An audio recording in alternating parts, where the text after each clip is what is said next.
But we had a translator there. Which I love the idea of, poor thing. You know? And then there's the twist.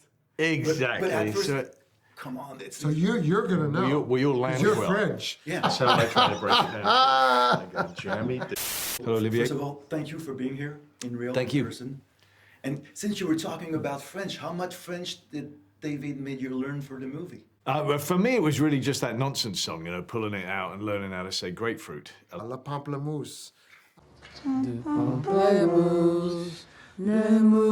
A lot, but the real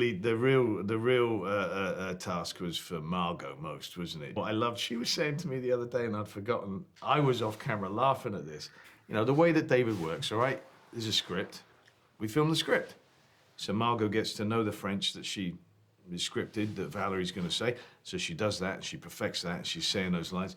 And then, once we've gotten the script, David starts going, all right, let's start playing with this. And he's throwing out lines to everyone. And she was saying to me that you would start throwing out lines to her in English. And she was trying to translate it into French and having no idea how to do it. But we had a translator there.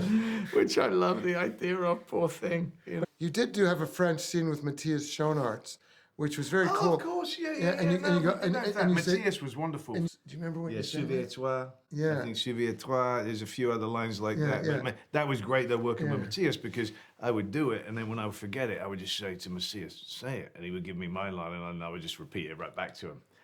So he was a great help. I just love that suddenly I love Matthias. He's these a fantastic these people are suddenly for a minute, for 10 seconds in a French movie.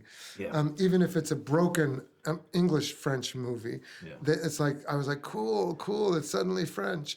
And then the song, the nonsense song, La Mouchoir, La Pamplemousse, La Soleil Rouge. People say if the world is going to be crazy, which it is, like we'll be crazy and we'll have fun. And you can fuck off, you know, because so we'll make our own poetic craziness. So that was the song that they made.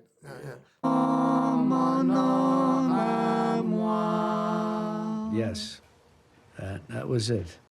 So once again, Christian, you lost a lot of weight. Does gaining weight, you're losing weight, helps you get into character, or is it David that you asked him to do that? Or how? No. He's his own workshop. I think though that, you know, naturally, if you think of Bert, right?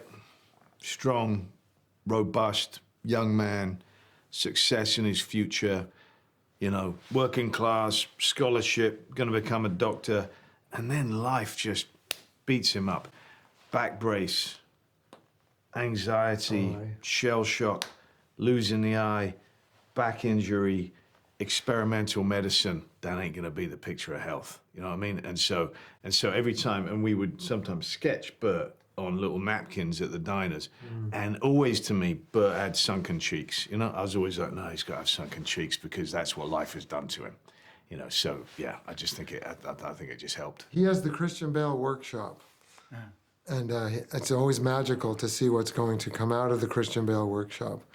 And that's the beauty, one of the many, of getting to work with him. And this is the first picture he's been a producer on and was in the edit room with and helped the other cast to say, come on in, this is how we do it, to all the newcomers. And Margot spent several years preparing this character, the most she ever did to prepare a character. And John David, Robert De Niro, Mike Shannon and Chris Rock, so many different worlds. Rami, Malek, and Anya. Every time you meet someone, it's like, what world is this?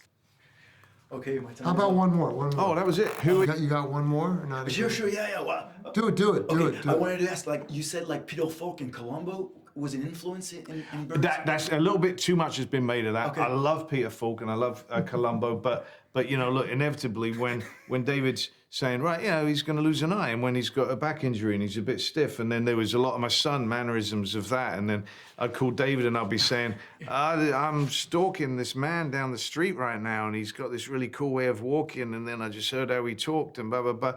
Oh yeah, that's it, and then inevitably I went, there's a bit of Peter Falk in here, isn't there? created And I love his Peter own- Falk, in the of coat, course, and, you know. No, Yeah. but he created it his own way. And then people Yeah. say, oh, you did this, but he Yeah. didn't do that. He That's did it. true. He did it his way. Yeah. So he read it, and then like 50 years later, people go, "Oh, you're like this guy," and we go, "Oh, maybe, yeah, All right. that's okay." You know, they could be friends. Yeah. Okay, well, thank you very much. Thank you. Merci beaucoup. Cuckoo.